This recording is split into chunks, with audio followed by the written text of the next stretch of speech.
Хочу сьогодні адресувати це моє звернення тим у світі, хто піддається російським маніпуляціям про нібито переговори. Про те, що нібито тільки переговори можуть завершити цю жорстоку російську терористичну війну. Чи хоче держава-терорист миру? Очевидно, що ні. Вона це доводить щодня і щоночі. Запоріжжя – одне з українських міст, проти якого Росія спрямовує свій ракетний терор.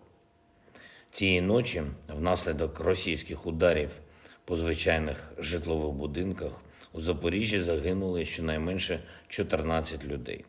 На жаль, це число може зрости. Розбір завалів досі триває. Більше 70 людей поранені, серед них 11 дітей.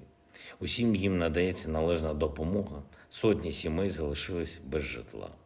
Від удару однієї з ракет, важкої протикорабельної ракети Х-22, по звичайному 9-поверховому житловому будинку був зруйнований цілий під'їзд з 1 по 6 поверхи.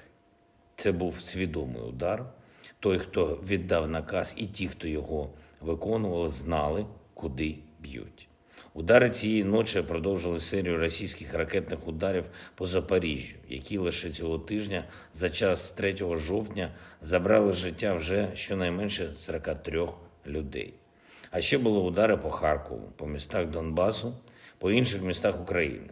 Ще були удари іранськими безпілотниками, авіаудари. Абсолютна більшість з них по цивільній інфраструктурі нашої держави, по цивільним людям. Коли хтось хоче переговорів, він такого не робить, а коли хтось терорист, він робить саме так. Чи дійсно переговори допомагають подолати терор? Зараз усім треба чесно дати собі відповідь на це запитання. Терористів знешкоджують. Терор – це злочин, за який має бути покарання. Терор на державному рівні – це один з найбільш жахливих міжнародних злочинів, який загрожує не тільки комусь одному у світі, а й усій міжнародній спільноті. Якщо терор залишиться непокараним, якщо терористу вдасться залякати настільки, що хтось у світі хоче просто погодитись, заплющити очі на терор, то саме це і буде програшем. Програшем свободи, програшем людяності і програшем демократії.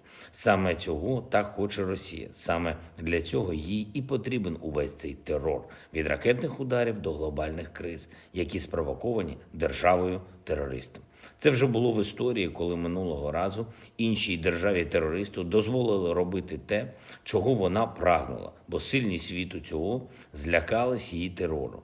Почалась Друга світова війна. Зараз світ об'єднаний, зараз всі у світі розуміють, проти чого насправді ведеться Росією ця війна в Україні. Це російська війна проти усіх тих цінностей, які роблять людей людьми, а життя мирним. Україна виграє в цій війні. Ми можемо звільнити всю нашу землю і можемо поставити на місце державу-терориста.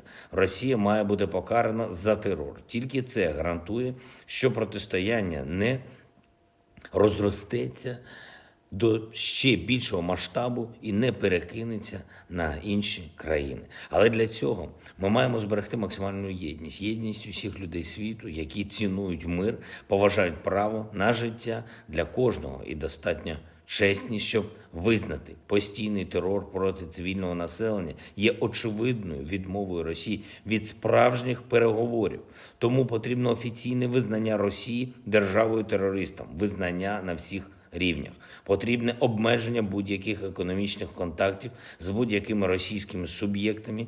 Не можна бути спонсорами тероризму. Потрібне чітке засудження на всіх рівнях кожного ескалаційного кроку Росії від терористичних ударів до злочинної спроби анексії нашої території. Відповідна резолюція днями буде розглядатися Генеральною асамблеєю ООН. Ми побачимо по голосуванню, хто і як ставиться до терористів насправді. І потрібна принципова і достатня допомога Україні, допомога нашим людям, які є мішенню для держави-терориста. Треба пришвидшити надання Україні достатньої кількості ефективних систем протиповітряної оборони. Саме переговори про надання таких систем ППО, саме переговори про збільшення іншої оборонної, політичної та фінансової підтримки Україні – це і є той єдино можливий переговорний формат, який може реально наблизити мир. Я дякую всім, хто допомагає нам протистояти терору, дякую всім, хто воює і працює заради повернення Україні миру і кожному українцю гарантій права на життя і безпеку. Вічна пам'ять усім жертвам російського терору.